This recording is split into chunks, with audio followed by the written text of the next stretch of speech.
રામાપીર રામદેવજી રામાપીર હિન્દુ અને મુસ્લિમ બંને સમુદાયમાં પૂજાતા લોકદેવતા છે. તેમને રામદેવજી મહારાજ તરીકે પણ ઓળખવામાં આવે છે. તેઓ ખાસ કરીને ગરીબો અને દલિતોના રક્ષક અને સમાનતાના પ્રતીક માનવામાં આવે છે. જન્મ અને જીવન. રામાપીરનો જન્મ રાજસ્થાનના રૂનીચા રામદેવરા ગામમાં થયો હતો. તેઓ રાજપૂત કુળમાં જન્મેલા હતા અને બાળપણથી જ ચમત્કારી શક્તિઓ દર્શાવતા હતા. તેમને સમાજમાં સમાનતા, ભક્તિ અને માનવતાનો સંદેશ આપ્યો. મુખ્ય ચમત્કારો. ગરીબોને મદદ કરવી અને રોગો દૂર કરવાના અનેક ચમત્કારો પ્રસિદ્ધ છે. 5 પીર મુસ્લિમ ફકીરોને પણ પોતાની શક્તિ બતાવી, જેના કારણે તેઓ હિન્દુ મુસ્લિમ એકતાના પ્રતીક બન્યા. કહેવામાં આવે છે કે તેઓ ઘોડા પર સવાર થઈ ભક્તોને દર્શન આપે છે. મંદિર અને યાત્રા. મુખ્ય મંદિર રામદેવરા ટેમ્પલ. દર વર્ષે ભાદરવા મહિનામાં મોટી મેળો ભરાય છે. લાખો ભક્તો પગપાળા યાત્રા કરીને દર્શન કરવા આવે છે. રામાપીરનું ભજન ગરબા સ્ટાઇલમાં.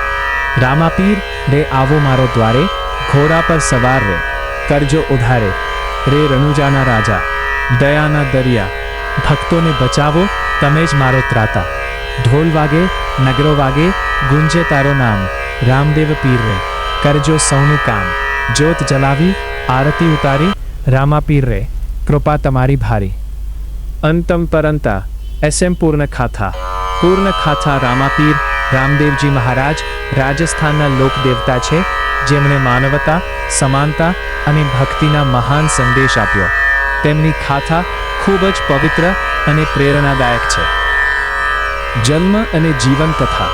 રામાપીરનો જન્મ રાજસ્થાનના રૂનીચા રામદેવરા ગામમાં થયો હતો. તેમના પિતાનું નામ અજમલજી અને માતાનું નામ મેનાદે હતું. ઘણા વર્ષો સુધી સંતાન ન હોવાથી તેઓએ ભગવાનની પ્રાર્થના કરી. કહેવામાં આવે છે કે કૃષ્ણ ભગવાનના આશીર્વાદથી રામદેવજીનો જન્મ થયો. બાળલીલા અને ચમત્કારો. બાળપણથી જ રામાપીર ચમત્કારી શક્તિઓ ધરાવતા હતા. ગરીબોને ખોરાક અને મદદ આપતા, બીમાર લોકોને સાજા કરતા, ભક્તોની પીડા દૂર કરતા. એકવાર ગામમાં અન્નની તંગી પડી ત્યારે રામાપીરે અનાજનો ચમત્કાર કરી બધાને ખવડાવ્યા. અંતમ પરંતા સમાનતાનો સંદેશ. રામાપીરે સમાજમાં ઊંચ નીચ, જાતિભેદ અને અંધશ્રદ્ધાનો વિરોધ કર્યો. તેમને દરેકને સમાન માન્યા. ગરીબ, દલિત અને અન્ય તમામ લોકોને સન્માન આપ્યું. અંતમ પરંતા 5 પીરની કથા. મક્કાથી 5 પીર રામાપીરની પરખ લેવા આવ્યા.